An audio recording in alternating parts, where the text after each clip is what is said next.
درود بر شما از هر کجا تلویزیون فریدام را می‌بینید. من پویا عزیزی هستم و امروز در ویژه برنامه‌ای با شما خواهم بود تا در رابطه با انتخابات ریاست جمهوری در ایران و نقش زنان در آن و همینطور در جامعه ایران، ساختار سیاسی و ساختار قدرت ایران همراه با مهمان برنامه با شما گفتگو کنم. در ایران ساختار سیاسی به زنان اجازه حضور چندان در مقام‌های بالا در قدرت رو نمیده. قانون ایران مسائل رو در این رابطه داره و به هر حال مسائلی در اجتماع هم وجود دارن. مهمان برنامه به سوالاتی در همین رابطه پاسخ خواهد داد.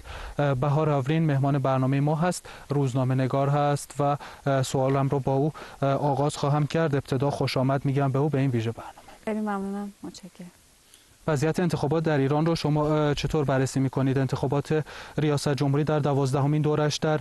شهرها و روستاها برای انتخابات شورای شهر و روستا برگزار میشه و انتخابات ریاست جمهوری هم در کنار اون به همین شکل برقرار خواهد شد. فکر می‌کنید که زنان چه نقشی رو در اون ایفا می‌کنن و میتونن چه نقش‌هایی رو داشته باشن یا این انتخابات میتونه چه تأثیری در سرنوشت اونها داشته باشه؟ من قبل از هر چیز سلام عرض می‌کنم حضور شما و همه بینندگان محترم فریدم تیوی. اگر بخوایم یک تاریخچه کوتاهی در مورد حضور زنان در عرصه سیاسی ایران داشته باشیم، بعد از انقلاب ایران و پیروزی جمهوری اسلامی ایران اولین چیزی که مورد هدف رجال و مردان سیاست در ایران صورت گرفت، روحانیون و به ویژه این بود که حقوق زنان رو به کلی مورد هدف قرار دادن و این زنان بودن که شهروند درجه 2 محسوب شدن و بسیاری از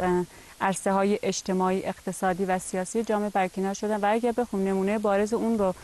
برای بینندگان بگیم، این که هنوز 24 روز از پیروزی جمهوری اسلامی نگذشته بود و هنوز قانون اساسی به صورت مکتوب نوشته نشده بود. حجاب در ایران توسط رهبر ایران خمینی اجباری شد و با وجودی که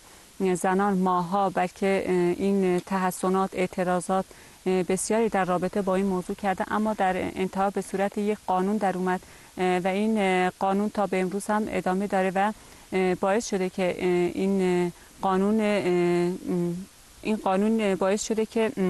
خشونت و یا سرکوب زنان هر روز بیشتر و بیشتر بشه و بسیار از زنان در ایران به خاطر بدحجابی و یا کم حجابی مورد خشونت قرار میگیرن، تنبیه میشن، زندانی میشن، جریمه میشن و این نقض حقوق زنان هم هر زمان در ایران وجود داشته و 40 سال بعد از انقلاب هم اگه کارنامه سیاسی دولت‌هایی که تا به امروز بر سر کار اومدن و مشاهده کنیم، خواهیم دید که یک تغییر چشمگیری در حقوق زنان به وجود نیومده. به عکس وضعیت زنان در زمینه حقوق، در زمینه سیاست، در زمینه اقتصاد روز به روز وخیم‌تر شده و میشه گفت که این دولت‌ها هر زمان وقتی که قبل اینکه بر سر کار بیان بر مسند قدرت بشینن خیلی وعید در رابطه با حقوق زنان دادن، اما متاسفانه بعد از اینکه بر کرسی قدرت نشستن، بعد از اینکه به ریاست جمهوری و یا هر کرسی که نشستن، این وعده هایی که به زنان داده بودن رو پشت گوش انداختن و نمونه بارز این ها میتونیم بگیم که همه سیاست ها، همه لوایحی که در ایران اتخاذ میشه و یا در مجلس ایران تصویب میشه کاملا ضد زن و برخلاف حقوق زنان هستش و اگر بخوایم حضور زنان در سیاست رو هم مورد ارزیابی قرار بدیم، خواهیم دید که زنان از قبل از روی کار آمدن جمهوری اسلامی هم نقش بسیار کمرنگی در زمینه سیاست داشتن و این قضیه تا به امروز هم ادامه داره و به نظر من یکی از مشکلاتی که زنان در رابطه با حضور در عرصه سیاست دارن قانون اساسی ایران هستش که یک رو سایه عرف بگیم، سنت، مذهب بر روی حقوق زنان سایه انداخته و مانع از اون شده که زنان به طور جدی و به طور فعال در زمینه سیاست حضور داشته باشند. به عنوان مثال طبق اصل 20 قانون اساسی زنان و مردان در حمایت مساوی از قانون اساسی قرار دارند، یعنی در قانون اساسی زنان و مردان دارای حقوق مساوی هستند، اما متاسفانه ما در عملکرد دولت اسلامی چنین چیزی رو مشاهده نمی‌کنیم. و زنان از تصدی بسیار از امور و ثبت‌ها محروم هستند. نمونه اون شورای رهبری هستش، قوه قضاییه هستش، قوه مقننه هستش و به طور کلی در همه حوزه‌های تصمیم ساز و حوزه‌هایی که سرنوشت ساز هستند زنان حضور ندارند و به نظر من این یک قانون آشکار نقض حقوق زنان در عرصه سیاست هستش و تا به امروز هم بسیار از مسائلی که در رابطه با امور زنان کاملا بازتفسیر نشده. و مثال دیگری که میخوام بگم اینه که در اساسنامه شورای نگهبان واژه رجل سیاسی وجود داره یا به عبارت دیگه رجال سیاسی، اما متاسفانه تاکنون این واژه در ایران به طور کلی توسط رجال مذهبی ایران بازتفسیر نشده و یک نوع ابهام در اون وجود داره که آیا رجال سیاسی به معنای مرد سیاست هست یا شخصیت سیاسی و یکی از دلایلی که باعث شده زنان به طور انگشت شمار در انتخابات ریاست جمهوری شرکت کنند ابهام در این واژه هستش و به نظر من این خودش نشون دهنده اینه که سیاست در ایران کاملا در قبضه مردان هستش و میتونیم بگیم که سیاست در ایران در انحصار مردان و یک نوع هویت مذکری به خودش گرفته. به نظر من یک نوع تغییر اساسی در ساختار سیاسی نظام ایران بایسته هستش. در غیر اون صورت زنان نمیتونن اونطور که باید و شاید در همه عرصه های سیاسی، اقتصادی و اجتماعی حضور داشته باشند، چون اگر زنان در عرصه اجتماعی به ویژه عرصه سیاست اقلیت به شمار بیان هیچ وقت نمیتونن، یعنی اون جامعه هیچ وقت نمیتونه دموکراسی داشته باشه، یعنی دموکراتیک نیست و دموکراسی هم که سیاسیون ایران شعار میدن کاملا سوری و ناتمام هستش. اما مسئله این هست که شما دارید راجع به قانون اساسی صحبت میکنید، میگید که در قانون اساسی یک سری برابری بین زن و مرد وجود داره اما در جامعه اعمال نمیشه، یعنی حکومت و حاکمیت یا قدرت اجرایی حاکمیت اینها رو به اجرا در نمیاره. در قانون اساسی مشخصا در رابطه با انتخابات ریاست جمهوری یک اصل وجود داره که در رابطه با شرایط کسی که باید رئیس جمهور بشه صحبت میکنه، میگه که باید رجل سیاسی باشه، باید شیعه اثناعشری باشه و همینطور مدیر و مدبر باشه و التزام عملی به قانون اساسی و موازین جمهوری اسلامی داشته باشه. لفظ رجل سیاسی مشخصا در اون قانون اساسی لحاظ شده به همین معنی که گفتید و تفسیری در رابطه با اون صورت نگرفته. آیا این موضوع از نظر شما قانون اساسی رو همچنان حائز کارکردهایی میدونه که میتونه دولت به اونها عمل کنه و نقش زنان رو بیشتر کنه یا نه؟ به نظر من یعنی قانون اساسی ممکنه دموکراتیزه بشه، اما وقتی که در زمینه اجرای ضمانتی وجود نداشته باشه یعنی قانون اساسی به نظر من اساس گرفته نمیشه. به نظر من هم در حوزه قانونگذاری و هم در حوزه اجرایی باید این تعادل و این مساوات اجرا بشه. متاسفانه نه تنها در مورد زنان هم بگیم، در انتخابات اخیر ایران هم چنین چیزی وجود داشته. کسانی میتونن در انتخابات ایران خودشون رو برای پست ریاست جمهوری و یا شورای شهر و روستا نام‌نویسی کنن که ایرانی الاصل باشه و دارای مذهب شیعه 12 امامی باشه و به قول شما مدیر و مدبر و با تقوا باشه، اما این کاملا در تعارض با فرهنگ جامعه ایران هستن. چون الان ما می‌بینیم که یک غنای جامعه در ایران وجود داره و یک تنوع فرهنگی وجود داره، اقلیت‌های قومی، دینی، مذهبی در ایران وجود داره و این در منافات با حقوق اونها هستش و به نظر من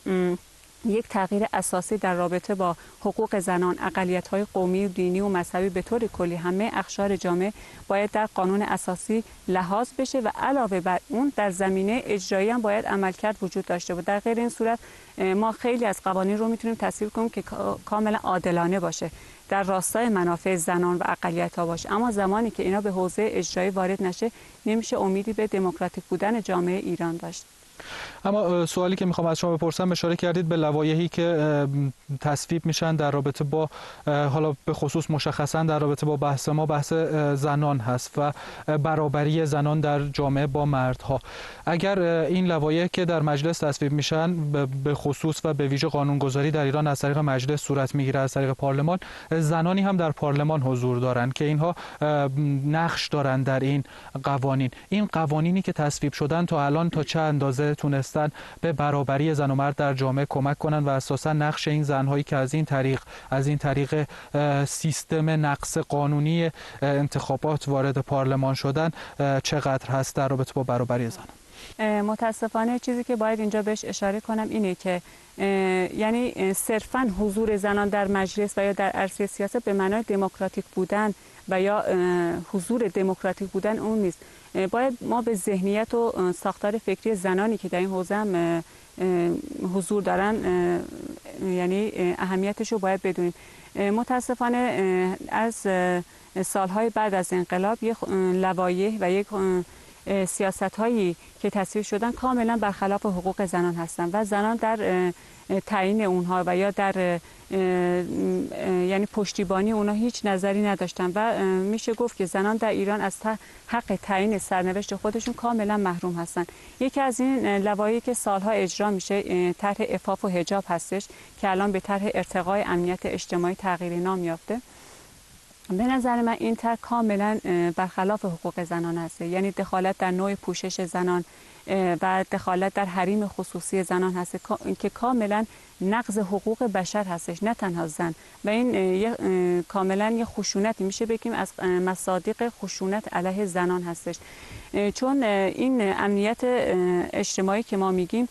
سال هاست که با اومدن بیشتر فصل گرما صورت میگیره و با خشونت پلیس های زن و مرد صورت میگیره و گاهی وقتا ما ضرب و شتم و حتی بی احترامی به زنان رو در این مورد مشاهده کردیم و با وجودی که زنان در این مورد کاملا خیلی اعتراض کرده اما تاکنون یک نرمش و انعطاف از سوی دولت ایران صورت نگرفته. به نظر من این زنان نیستن که مخل امنیت جامعه هستن. اگر دولت ایران واقعا خواهان برقراری امنیت، آرامش و رفاه در جامعه هستش، باید این آسیب‌های اجتماعی که وجود داره، آسیب‌های از قبیل اعتیاد، فقر، تورم، بیکاری، این هاست که جامعه رو ناامن میکنه. چون الان خود زنها هم قربانی ناامنی در جامعه هستن. این زنان هستن که روزانه مورد تجاوز، تعرض قرار میگیرن و این زنان نیستن که امنیت یک جامعه رو خدشه‌دار کردن و به نظر من این کاملا برخلاف حقوق زنه. و با وجودی که این میگن طرح ارتقای امنیت جامعه، اما ما میبینیم که برای جامعه امنیت به ارمغان نیاورده، برعکس بر سلامت روانی جامعه تاثیر عکسی گذاشته و بسیاری از زنان به خاطر این برخوردهای ناشایست و خشونتبار پلیسای زن و مرد با مشکلات روحی روانی دچار شدن. و لایحه دیگه هم که تصویب شده طرح حمایت از خانواده است که اینم یک نوع تبعیض علیه حقوق زنان است که حتی در معیارهای زایمان زنان هم دخالت صورت میگیره و اونها رو به فرزندداری و فرزندآوری یا و اونها رو نقش اونها رو به همسرداری و یعنی زایمان تقلیل میدن. و اینم یکی از سیاست‌های ویژه دولت اسلامی ایران هستش که در روزهای اخیر هم که علی خامنه‌ای رهبر ایران از عدالت جنسیتی در ایران انتقاد کرده و اونو یک فرهنگ غربی دونسته و شأن اساسی زنان رو خانه‌داری دونسته. به نظر من حضور در عرصه سیاست اجتماعی، یعنی عرصه های اجتماعی اقتصادی، هیچ تعارضی با سیاست نداره و این زنان میتونن یعنی در همه عرصه حضور داشته باشن و میتونن نقشه‌ای که بر عهده اونها گذاشته شده به انجام برسونن. به نظر من این یک فرهنگ غربی نیست، این یک حقوق مسلم زنان هستن که واقعا در همه عرصه‌های جامعه حضور داشته باشن و یک نقض آشکار حقوق زنان هست و به نظر من سد اصلی مشارکت زنان در عرصه سیاسی نگاه رجال و یعنی رجال و روحانیون مذهبی در ایران هستن که یک نوع دید مذهبی به زنان دارن، اینکه زنان باید یعنی زن خوب زنی هستش که همسرداری کنه، مدیریت اقتصادی خانواده رو اداره کنه و یا وظیفش حفظ حیثیت و آبروی خانواده است. و به نظر من این سالها این ذهنیت، این طرز تفکر باعث شده که در جامعه نهادینه بشه و این نوع تلقین باعث شده که زنان هم دیگه به اون توانایی‌ها، قابلیت‌های خودشون ایمان نداشته باشن. به نظر من زنان باید این سد رو بشکنن و رفته رفته از اون محیط چهار دیواری خونه بیرون بیان، این سدها، این تابوها، این ذهنیت‌هایی که نهادینه شده رو بشکنن. به نظر من بلکه خشونت هم باشه، سرکوب هم باشه، بهای سنگین هم داشته باشه، اما به نظر من دیگه وقت اون رسیده، چون ما الان در قرن 21 هستیم و این قرنی نیست که زنان نیمی از قشر جامعه رو بگیم که شما خونه‌داری کنید و سیاست نکنید. و ما سیاست یعنی باید زنان در عرصه سیاست حضور داشته باشن. زمانی که زنان در عرصه سیاسی حضور داشته باشن میتونن مشکلات خودشون رو بهتر و صحیح‌تر چاره‌یابی کنن، چون زنان بهتر همدیگر رو میشناسن، بهتر به مشکلات و مسائل خودشون واقف هستن. شما در مورد زنانی که در مجلس حضور دارن صحبت کردیم. متاسفانه زنانی که در مجلس هم یعنی حضور دارن متاسفانه در این مورد ضعیف عمل کردن، چون گفتم که حضور زنان در مجلس به این معنا نیست که واقعا این زنان در راستای مطالبات و خواسته های زنان واقعا خوب عمل میکنن، بلکه ذهنیت اون هم کاملا با ذهنیت سیستم و نظام حاکمه یعنی موازی باشه. متاسفانه ما در این مورد ضعف عمل داریم و باید این زنان هم در رویکردها، در عملکردها، در طرز فکرشون یعنی یک تغییر صورت گرفته باشه و میتونیم بگیم که این زنان هم که در مجلس صورت میگیره یعنی حضور دارن، یک نوع استیلا و سلطه تفکر مردانه بر اونها حاکم هستن و بسیار از تصمیم گیری هایی که در مورد زنان صورت میگیره این زنان بیشتر نمیتونن دخالتی داشته باشن و به طور کلی میشه گفت که سرنوشت زنان ایران به دست مردان تعیین میشه و یک نقص آشکار حقوق زنان در ایران وجود داره.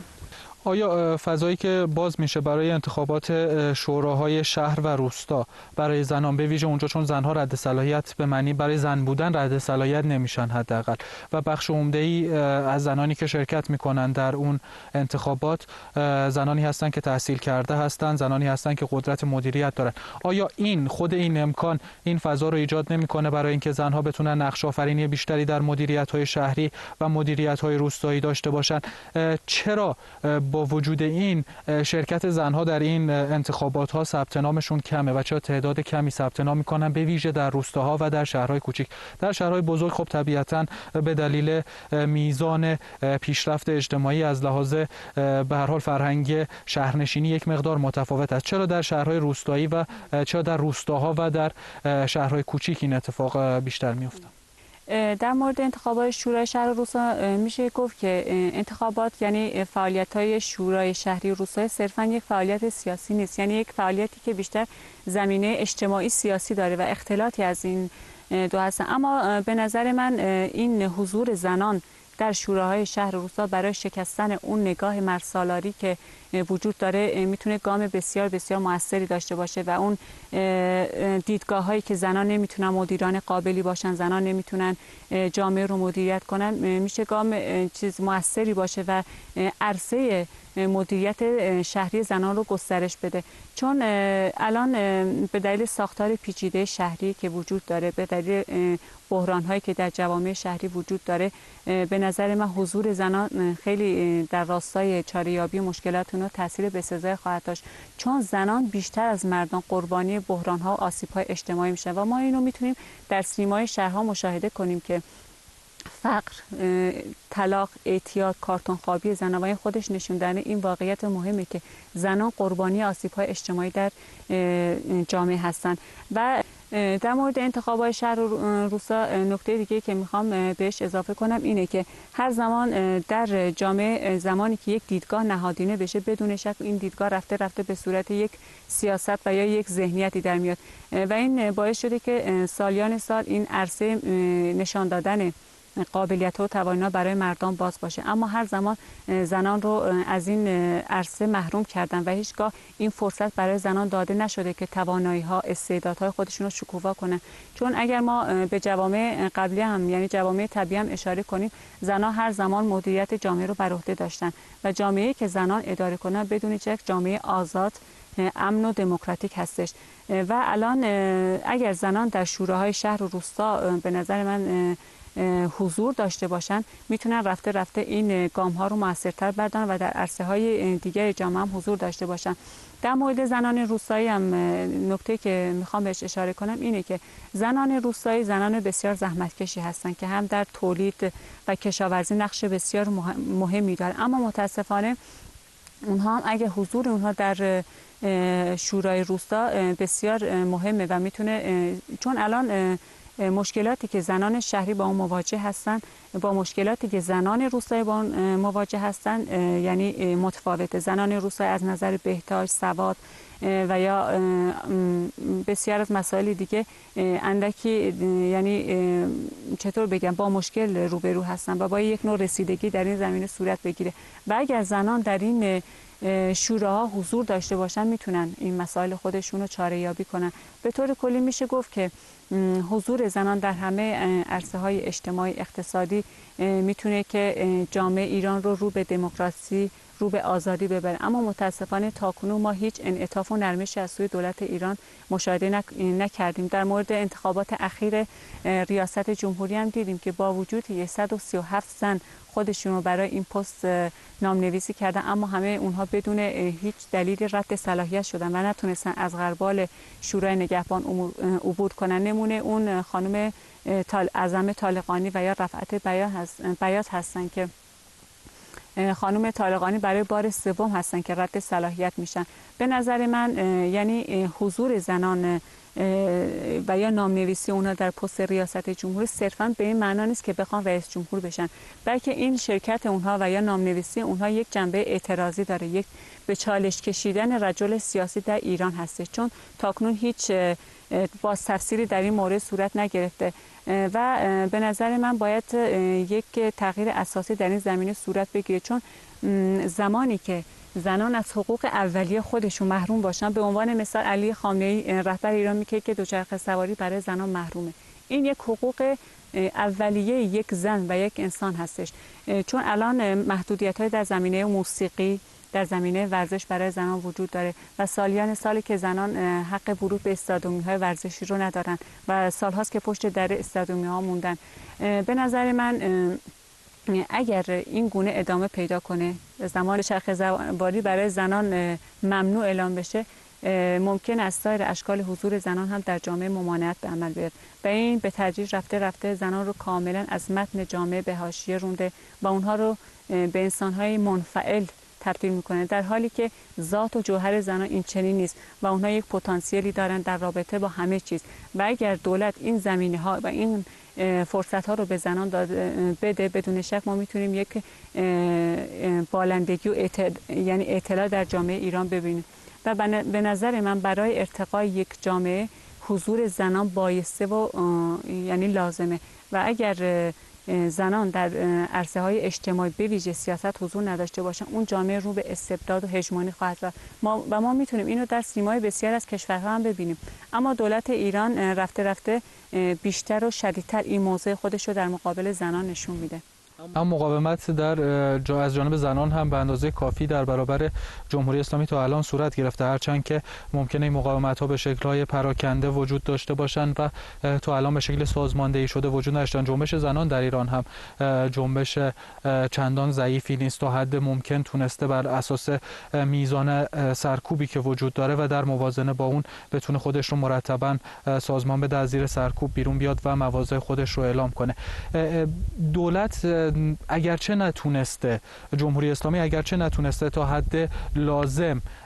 پتانسیل ها برای رشد برابر زنها و مردها رو ایجاد کنه، اما ما با یک قشر زنان مواجهیم در ایران، قشر زنان جوان مواجهیم در ایران که میزان 60% از دانشگاه ها رو، از دانشجوها رو تشکیل میدن. بسیار انسان هایی هستن که تحصیل کرده هستن، آماده کار در جامعه هستن. چه اتفاقی میفته که در کل همه اینها از یک چرخه خارج میشن و بعد نمیتونن سازماندهی بشن در جانب مقاومت در برابر مرد سالاری و اینکه بتونن خودشون رو در واقع حقوق خودشون رو خودشون به دست بگیرن. بلکه یکی از نقاط مثبتی که در رابطه با جنبش‌های زنان ایران وجود داره، یعنی به طور کلی ویژگی زنان ایران این است که یک نوع مقاومت وجود داشته. از بعد از انقلاب هم اگر ببینیم یعنی چنین چیزی وجود داشته، هرچند که زنان در انقلاب گفتیم که نقش بسیار پررنگی در نهادینه شدن انقلاب، در پیروزی انقلاب داشتن، چون زنان هر زمان یک روح عصیانگری دارن و تاکنون هم در مقابل همه اینها با وجود همه خشونت‌ها، سرکوب‌ها، زندانی شدن‌ها این مقاومت وجود داشته. اما به نظر من برای اینکه یک موفقیت و یک ریشه یا یک موفقیت و یک یعنی رسیدن به خواسته ها و مطالبات وجود داشته باشه، باید یک انسجام و همگرایی بین جنبش های زنان وجود داشته باشه. چون در جنبش هایی که گروهی و یا در حد جنبش هایی که واقعا کوچیک هستن و یا نقششون یعنی انفعال وجود داره بینشون، اما زمانی که این جنبش ها یک اتحاد و یک پارچگی وجود داشته باشه و روز به روز پررنگتر باشه، به نظر من اون موفقیت چشمگیر خواهد داشت. و الان جنبش های هویتی هم در ایران یعنی روز به روز فعالیتاشون گسترده تر میشه و به نظر من این خودش یک موفقیت چشمگیر در رابطه با جنبش زن. اما همونطور که گفتم، برای اینکه یک فشار و سرکوبی ریشه‌کن بشه، باید نه حقوق خودمون رو از دولت تمنا کنیم، باید یک مبارزه رادیکال در این زمینه وجود داشته باشه، چون این حق مسلم زنان هسته که به همه حقوق از دست رفته خودشون دست پیدا کنن و این در راستای فعالیت‌ها و جنبش‌های زنان هستن که باید تا چه حدی، در چه سطحی و چگونه این جنبش‌ها رو سازماندهی کنن که واقعا بتونن دولت مردان ایران رو مجبور کنن که قوانین اساسی ایران رو در راستای مطالبات و خواسته ها و قوانینی که ضد زن هستش مجبور کنن اون قوانین رو تغییر بدن. و به نظر من این نقش مهمی خواهد داشت و مقاومت زنان باید ادامه پیدا کنه، چون سکوت و یا سکوت در مقابل این سیاست ها به نظر من یک نوع نسل‌کشی هستش که یک یعنی ادامه و تداوم سیاست ها ایران در مقابل زنان هستش و باید این جنبش ها ادامه پیدا کنه تا واقعا یک چاره‌یابی در مشکلات زنان ایجاد بشه. اجازه بدید از ایران بریم به شرق کردستان. در شرق کردستان وضعیت زنان چگونه است و این انتخابات در واقع میتونه چه تأثیری در زندگی اونها داشته باشه؟ انتخابات ریاست جمهوری در ایران، حتی اگر بخوایم به شکل عمده تر بین این جزء و کل ایران یک رابطه برقرار کنیم، کدام یک از 6 کاندیدایی که الان تایید صلاحیت شدن و قراره که بین اونها یک رأیگیری از جامعه ایران صورت بگیره، کدام یک از اینا میتونن مطالبات زنان رو برآورده کنن و این نظر در شرق کردستان چطور است؟ به نظر من یعنی اگر کارنامه هر یک از این 11 دوره انتخاباتی و ریاست جمهوری رو اگه نگاه کنیم، هیچ کدوم از اونا دستاوردی برای زنان نداشته و حقوق زنان هر زمان پایمال شده. اگر به دولت آقای روحانی هم اشاره کنیم، خواهیم دید که 4 سال قبل از این که ایشون برای پست ریاست جمهوری انتخاب بشن و یه وعده هایی در رابطه با زنان دادن که کابینه وجود خواهد داشت که اختصاص داده خواهد شد به زنان و یا در ایران باید زندانی سیاسی وجود نداشته باشه و یا قلم ها نشکنه. اما ما دیدیم که در طول این 4 سال بیشترین دستگیری و زندانی روزنامه‌نگاران از سوی دولت ایشان بوده و یا زندانیان سیاسی و اعدامشون در این رابطه بوده. در مورد زنان هم میتونیم بگیم که یعنی صرفاً شرکت کردن زنان در انتخابات و یا رأی دادن و یا رأی ندادن اونها، مشارکت زنان در انتخابات در حد رأی دادن و یا انتخاب شدن به این دلیل نیست که زنان یک فعالیت سیاسی دارن، چون در انتها کسی خواهد اومد که بر مسند قدرت بشینه و به نظر من این کاندیداهایی هم که برای پست ریاست جمهوری در حال حاضر در حال رقابت هستن، یعنی تا زمانی که یک کسی که بر مسند قدرت میشینه تحول‌خواه نباشه و وعده هایی که به زنان میده کاملا اجرا نکنه، نمیتونیم امیدی داشته باشیم که این کاندیداها تا چه حد میتونن به وعده هایی که دادن عمل کنن. من یعنی نظر شخصی من هستش که چون الان رقابت بگیم که بیشتر بین آقای روحانی و رئیسی هستش و بلکه یک فضای رقابتی 2 قطبی ایجاد شده، چون اگر رئیسی هم کنار بره ممکنه بین آقای قالیباف و یا روحانی رقابت وجود داشته باشه. اما به نظر من این فضای رقابتی که وجود داره یک نوع فضای هستن که بیشتر منافع خودشون و یا منافع دولت رو در نظر میگیرن، یعنی بیشتر به مسائلی اهمیت میدن که زنان در اون وجود ندارن. به طور کلی میشه گفت که زنان کاملا از عرصه سیاسی ایران و یا عرصه انتخاباتی ایران مارژینال شدن در مورد زنان روشلات کردستان هم میشه گفت که یعنی مشکل همه زنان مشترکه. ما نمیتونیم بگیم که زنان ایران و یا زنان روشلات، اما یه سیاست‌های ویژه هر زمان وجود داشته در شرق کردستان، نه تنها در مورد زنان، به طور کلی در مورد همه اقوام و ملیت‌هایی که در ایران و به ویژه شرق کردستان زندگی میکنن. اما مشکلاتی که کلا زنان شرق کردستان با اون روبرو هستن، یک نوع تبعیض در حقوق آنها وجود داره، چون سیاست‌های دولت کاملا بر خلاف حقوق ملیت هاست و این به زنان هم میتونیم تضمین بدیم. چون الان مشکلات اجتماعی که زنان روشلات باش روبرو هستن بسیار عمیق‌تر از سایر مناطق هستند، چون از نظر اقتصادی در وضعیت بسیار نامناسبی قرار دارن، از نظر اجتماعی حضورشون خیلی کمرنگه، چون یک نوع تبعیض آشکاری در این مورد وجود داره که میزان آسیب‌های اجتماعی که در شرق کردستان وجود داره خیلی عمیقه. به عنوان مثال الان آمار خودکشی زنان در شرق کردستان، خودسوزی اونا خیلی بیشتر از سایر مناطق هستش و اینو ما در آمارها میتونیم مشاهده کنیم. در ایلام، در بوکان، در سقز و به طور کلی در همه شهرها ما میتونیم این موضوع رو ببینیم که یک نوع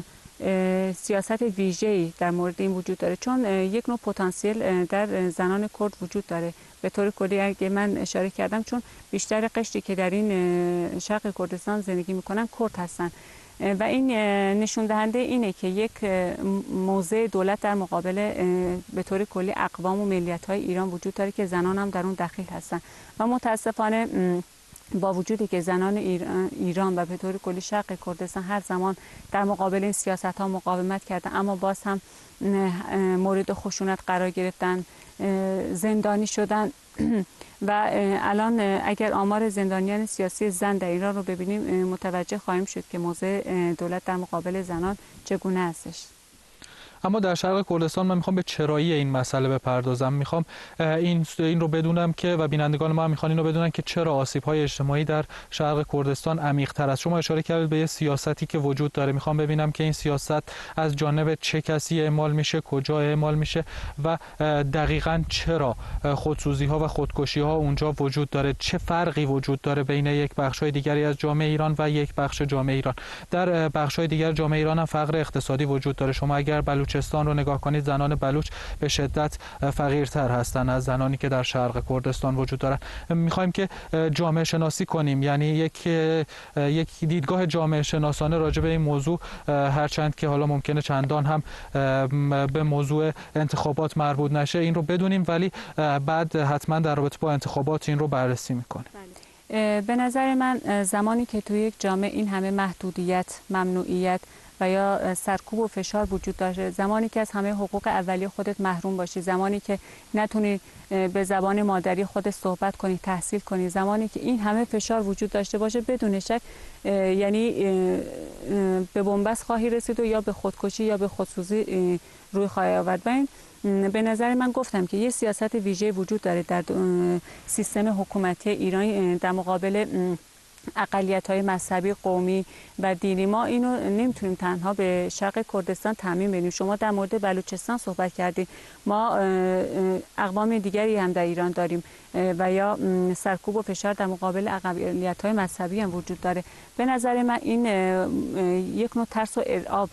در میان اقلیت‌ها باشن که باعث نشن که یک اون پتانسیل اونها قوی‌تر بشه و یا خیزشی ایجاد بشه. در مورد زنان شرق کردستان میشم این موضوع اشاره کنم که یک نوع شکاف عمیق جنسیتی کلا در مورد همه زنان وجود داره، هم در زمینه شغلی هم در زمینه آموزشی، و این باعث شده که زنان یک نوع هیچ پشتوانه حقوقی و پشتوانه مالی نداشته باشند. به عنوان مثال اگر زنی الان به طور کلی نه تنها در شرق کردستان، یعنی همه ایران رو اگر صحبت کنیم، اگر زنی طلاق بگیره، یعنی اگر هیچ پشتوانه عاطفی نداشته باشه، از سوی خانواده طرد بشه، تو جامعه یعنی مثل یه طعمه به چشم تومه بهش نگاه میکنه، پشتوانه حقوقی نداره، حق دادخواست طلاق نداره، سالها سال ممکنه در دادگاه ها بیاد و بره تا به حقوق خودش برسه و در انتها هم میدونیم که بدون اینکه به حقوق واقعی خودش برسه از حقوق خودش صرف نظر میگیره تا طلاق بگیره. این فقط یک بعد قضیه است. به نظر من زمانی که در یک جامعه یک پشتوانه حقوقی، مدنی و یا مالی وجود نداشته باشه، زنان بدون شک رو به خودکشی میارن و مشکلات زنان تنها خودکشی نیست. مثلا زنانی که الان سرپرست خانواده هستن، چون زنان بسیاری وجود دارن در شرق کردستان که یا همسرانشون بیمار هستن و یا توسط دولت اسلامی اعدام شدن و این یکی از مشکلات اساسی زنان ایران هستن که هیچ امیدی برای زندگی براشون نمونده و برای اینکه درآمد خانواده رو تامین کنن به شغل‌های روی میارن که کاملا خیلی نیروی فیزیکی بسیاری میطلبه، چون تامین درآمد خانواده بر دوش اونها افتاده، بزرگ کردن فرزندان و این همه استرس، این همه فشار، این همه سرکوب باعث میشه که اینها به یک نقطه برسن که واقعا نتونن مقاومت کنن در مقابل انبوهی از مشکلات. بنابراین به نظر من اگر یک نوع تعدیلی در زمینه سیاست، در زمینه حقوق، در زمینه اقتصاد صورت نگیره، نه تنها جامعه زنان، همه اقشار جامعه دچار بحران‌های بسیار بسیار عمیق‌تر خواهند شد. نمونه بارز اون ما مرگ و کشتن کولبرها رو میخوام اشاره بهش کنم، چون موضوع مهمی هستن و بیشتر در شرق کردستان دیده میشه و این اخباری که ما هر روز میشنویم بلکه به گوش همه ما هم نرمال میاد، چون هر روز خبر کشته شدن و یا افتادن از صخره. به نظر من دولتی که این همه منابع عظیم نفتی داره و این همه ثروت داره، چرا باید کسی به خاطر تامین درآمد خانواده‌اش، به خاطر کولبری که یکی از سخت‌ترین و دشوارترین شغل دنیاست و نمیتونیم بگیم شغله، باعث بشه که توسط سربازای رژیم کشته بشه و این هر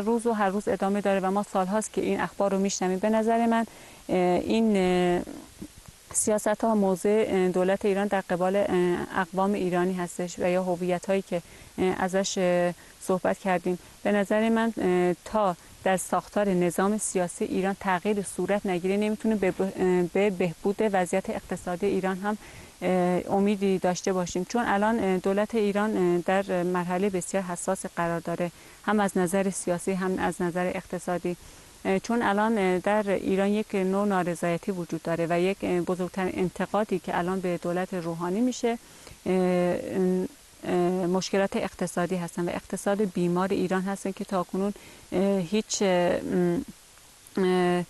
ترمیم نشده و روز به روز هم مردم بیشتر با فقر و تورم و بیکاری روبرو میشن و از سوی دیگه هم یک فشار دولت‌های خارجی بر روی ایران هستن، چون بعد از توافق هسته‌ای و یا به اصطلاح برجام که صورت گرفت، با وجودی که تحریم‌ها اندکی برداشته شد، اما باز هم وضعیت اقتصادی مردم بهبود پیدا نکرد و باز هم یک سونامی بیکاری، فقر در ایران به وجود اومد. هرچند ما الان می‌بینیم که تحریم ها دوباره تمدید شده، سازمان های زندان ها تحریم شده و به نظر من این موضوع دولت های غربی در مورد ایران باعث شده که ایران یک نوع فشار خارجی رو بر روی خودش وجود داره، چون بعد از روی کار آمدن ترامپ سیاست ها در قبال ایران اندکی تغییر کرد، چون اوباما در رابطه با سیاست هایی که در قبال ایران داشت منعطف‌تر بود و بازتر بود و بیشتر به دیالوگ و دیپلماسی اعتقاد داشت تا به یک سیاست قاطع. اما ترامپ الان اگه شما هم ببینید یک نوع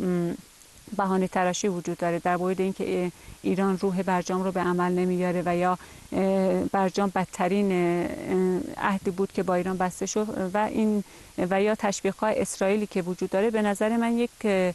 فشاری در این زمینه وجود داره و میشه گفت که انتخابات ایران مانند دوره‌های قبلی نیست و یک حساسیت ویژه‌ای داره و اگر ایران انعطافی در قبال قبال اقوام، اقلیت‌های دینی مذهبی که در ایران وجود نداره و رو به دموکراسی نره، میشه گفت که در ایران هم در آینده این بحران‌هایی که سوریه رو درگیر کرده ممکنه به ایران هم سرایت کنه.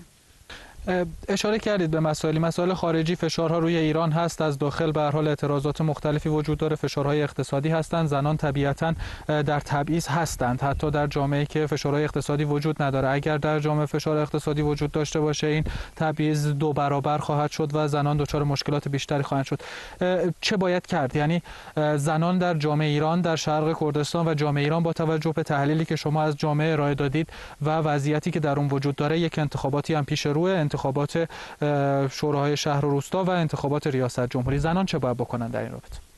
به نظر من، یعنی قبلا هم اشاره کردم که باید یک نوع مقاومت و مبارزه در وجود داشته و سکوت نباشه و این تنها به مبارزات زنان نباید تعمیم بدیم، چون الان یک نوع نرمش و یک نوع تحولی هم که در رابطه با سیاست‌های دولت ایران وجود داشته باشه، تا در رابطه با سیاست‌های ایران در مقابل زنان تغییر صورت نگیره، زنان هر چقدر هم مقاومت کنن، هر چقدر هم مبارزه کنن، به نظر من دستاوردی وجود نخواهد داشت. هرچند دستاوردهای اندکی ممکنه وجود داشته باشه، یعنی حضور زنان در شورای شهر و روستا و یا کلا در حوزه اقتصادی و اجتماعی، اما اگر دولت ایران در این زمینه انعطافی نشون نده و یا در قوانین اساسی خودش یک تغییرات بنیادینی در رابطه با حقوق زنان صورت نگیره، به نظر من بلکه سالهای سال طول بکشه که زنان به اون حقوق واقعی خودشون در جامعه ایران دست پیدا کنن. و یک چیز دیگه هم هست، این که باید اون نگاه‌های دینی و عرفی که گفتم بر روی زنان وجود داره شکسته بشه، چون به نظر من این باعث شده که زنان نتونن اونطور که باید و شاید در عرصه سیاست حضور داشته باشن. نه تنها در عرصه سیاست، در عرصه اقتصاد هم گفتیم، در عرصه جامعه هم گفتیم، چون زنان باعث انتقال این فرهنگ، عواطف و انتقال این دستاوردها به جامعه هستن و اگر زنان در عرصه های جامعه حضور نداشته باشن، ما میتونیم بگیم که جامعه ایران رو به زوال خواهد رفت، چون زنان هست که جامعه رو به بالندگی، رو به رشد، رو به تعالی سوق میده. آیا اگر من این تحلیل نهایی شما رو، در نهایت گفته‌های شما رو مد نظر قرار بدم، آیا فکر می‌کنید که نمیتونم این انتقاد رو مطرح کنم که به عنوان مثال نگاه شما نگاه دولت محور هست؟ شما معتقدید که دولت باید ذهنیتش رو تغییر بده تا وضعیت زنان بتونه متفاوت بشه. این نگاه فقط نگاه یکسویه به دولت نیست به نظر شما؟ منظور من از نگاه یعنی یکسویه نیست به نظر من، چون زمانی که شما در یک جامعه زندگی میکنید، متعلق به اون جامعه هستید، بدون شک باید اون سیاست‌های اون دولت و محورهای اون دولت و به طور کلی ساختار نظام سیاسی اون دولت در راستای حقوق شما باشه. چون الان گفتم که در ایران یک نوع تبعیض وجود داره در همه مسائل، کلا در زمینه جوانان وجود داره، یک شکاف عمیق جنسیتی وجود داره که مانع شده که زنان بتونن در همه عرصه‌ها حضور داشته باشن و من خودم با دولت محوری کاملا مخالف هستم، چون اگر ذات دولت برخلاف منافع مردم هستش و ما اینو میتونیم در بسیار از دولت‌هایی که الان در خاورمیانه کلا وجود داره ببینیم. اما زمانی که دولت با قوانین و موازین آنتی دموکراتیک خودش پیش بره، بدون شک نه تنها زنان بلکه همه اقشار جامعه هم نمیتونن به اون حقوق واقعی خودشون برسن. و در نهایت میخوام بگم که اگر ایران دو راه بیشتر نداره، یا باید رو به دموکراسی بره و حقوق زنان همه اقوامی که در ایران زندگی میکنن به رسمیت بشناسه، و یا اینکه رو به اقتدار خواهد رفت و یعنی در طولانی مدت نمیتونه حیات سیاسی خودش رو ادامه بده، چون ما اینو در طول تاریخ هم دیدیم و برای همه اثبات شده که مادامی که یک قدرت سیاسی با فشار و سرکوب بخواد سر پا بمونه، هیچ وقت نمیتونه طولانی مدت به عمر خودش ادامه بده. و به نظر من این یک نوع تحمیل ایدئولوژیکی هستش که میخوان ایدئولوژی، فکر و زبان به طور کلی همه ویژگی‌های خودشون رو به جامعه تحمیل کنن، چون الان جامعه ایران یک جامعه یک رنگ نیست، بلکه یک جامعه که یک نوع همه رنگی و تنوع در اون وجود داره. اما دولت ایران میخواد که همه ایدئولوژی خودش، مذهب خودش، دین خودش، خودش زبان رسمی خودش رو به این اقلیت‌ها تحمیل کنه و در طول این سالها ما مقاومت بسیاری دیدیم، اما یک نوع سیاست ویژه‌ای داره که در صدد جذب و آسیمیله کردن این اقوام وجود داره، هرچند تا حدودی موفق شده. اما به نظر من الان یک شعور سیاسی وجود داره، یک آگاهی وجود داره، یک سازماندهی وجود داره که دیگه واقعا خواهان حقوق خودشون هستن، چون به اون درجه رسیدن که واقعا زندگی کردن در این شرایط خفقان، در شرایط سرکوب واقعا مشکل هستش. به نظر من یعنی دولت ایران این پتانسیل رو داره که رو به دموکراسی گام برداره و به نظر من این میزبانی خوبی برای سیستم کنفدرالیسم هستش و ایران میتونه از این انتخابات به بهترین شکل برای دموکراتیزاسیون خودش استفاده کنه. در غیر این صورت این درگیری‌های داخلی نارضایتی ممکنه به درگیری‌های طولانی مدتی بیانجامه که واقعا ایران نمیتونه از اون نجات پیدا کنه. به نظر من این نقش اصلی مردم هستن که خودشون مطالبات خودشون رو به دولت تحمیل کنن و این نه تنها مردم، همه اقشار جامعه، مثلا زنان، روشنفکران، جوانان باید این مبارزات خودشون رو، خواسته های خودشون رو به دولت تحمیل کنن، چون اگر چنین رویه ادامه پیدا کنه ما امیدی نداریم که دولت ایران بخواد در راستای منافع مردم، مطالبات اونها گام برداره و این وظیفه اصلی اونهاست که با تمام قدرت، با تمام یک نوع همگرایی که وجود داره خواسته های خودشون رو از دولت یعنی تحمیل کنن و این به نظر من نه اینکه گفتم که در ابتدای برنامه‌ام گفتم که نه اینکه تمنا کنن و خواهش کنن که دولت مطالبات ما رو بده، این حق مسلم اونهاست که باید واقعا پاسخ داده بشه و این نقش باید بر دوش اونها هستش که و یک نوع همگرایی، همکاری هم باید در این زمینه وجود داشته باشه، چون اگر در سایه گروه‌های کوچک و یا حرکت و جریان‌های فکری یا کلاً همکاری در این زمینه وجود نداشته باشه نمیتونیم بگیم که دستاوردی خواهد داشت. اما اگر یک نوع همکاری، یک پارچگی و یک اتحادی وجود داشته ما میتونیم موفقیتی در این زمینه داشته باشیم و این وظیفه بر دوش همه اقشار جامعه خواهد بود. سپاسگزارم از شما بهار آورین، روزنامه‌نگار که در این برنامه با ما بودید. منم متشکرم از شما. همینطور از شما بینندگان عزیز هم سپاسگزارم که تا این لحظه همراه با ما بودید. تا فرصتی دیگر شاد، پیروز و سربلند.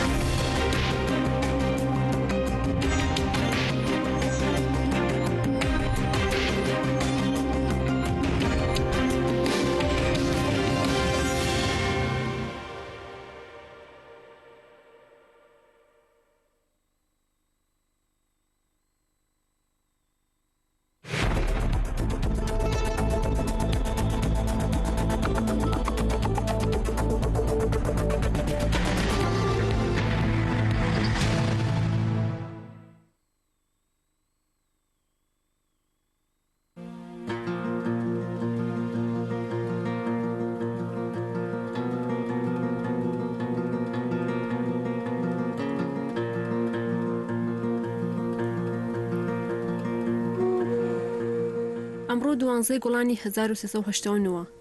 دووبارە بۆ لێپرسینەوە کێشان دمیانە بەندی 209 زیندانی ئەڤین و تاوانە بێبنەماکانیان بۆم دووبارە کردەوە. ئەیانەوێت هاوکاریان لەگەڵا بکەم تا حکمی سێدارەکەم لابن. من نازانم هاوکاریکردنە چ واتەیەکی هەیە. کاتێک لەوانەیە پێشووتر وتومە هیچم پێ نییە بێڵێمەوە. ئەیانەوێ قسەکانی ئەوان دووبارە بکەمەوە. منیش وا ناکەم.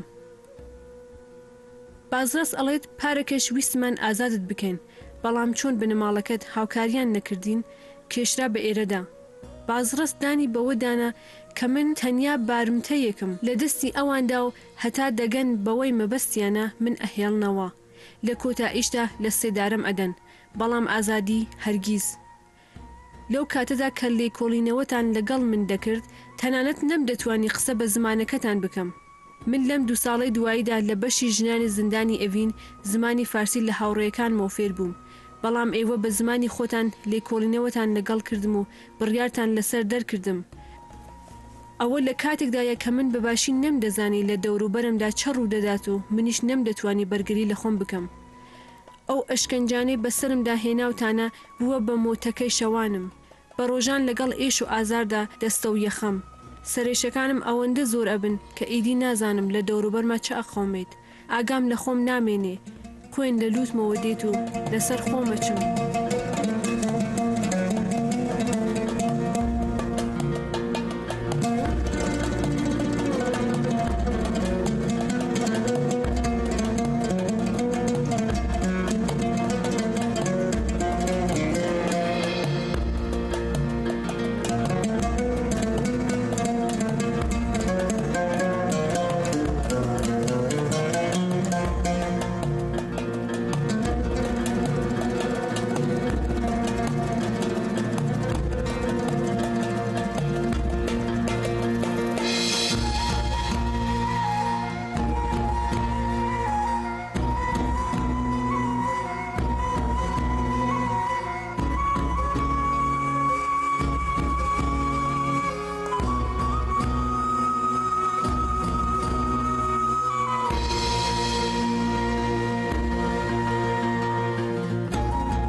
تو هر روز زاده می شوی، هر روز در بلندای سرپای سرزمینم، در پیچا پیچ جاده هایی که به تو می رسند گرد گردون می پاشی. تو هر روز زاده می شوی، با نسیمی از تبار کبوتران صبح، با پیچکی از جنس تابستان، با حکایتی از گام‌های سپید و بر رد پاهایی که به میعاد آفتاب می روند رقص آتش می پاشی.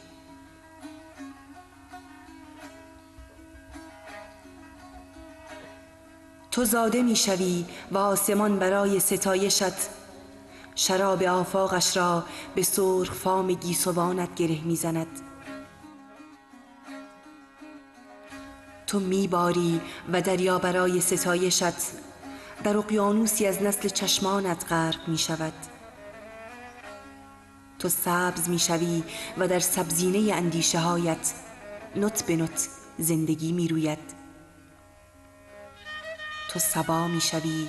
و در آن سوی مرزهای پژمردگی دستهایت نوید بهاری دگر می پراکند.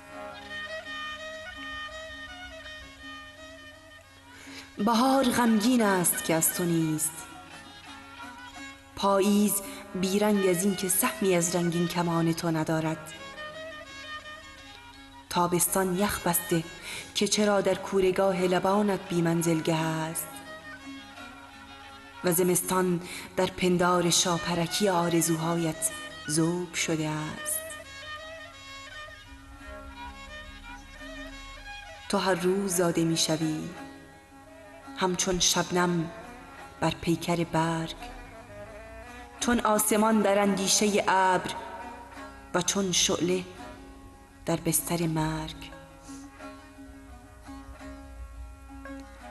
تو زاده شدی در هوایی نمناک و غمگین،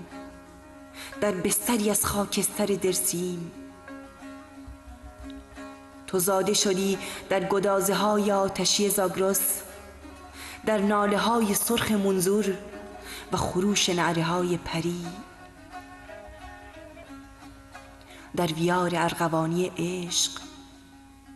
در شوق زرین خورشید. آن زمان که درد ناله های کردستانم دل شب را می شکست، آن دم که نگاه مادرانم در خاک مدفون می گشت و فریاد دست های پدرانم در کارزار پوتین های مرگ سرواسا می خشکید.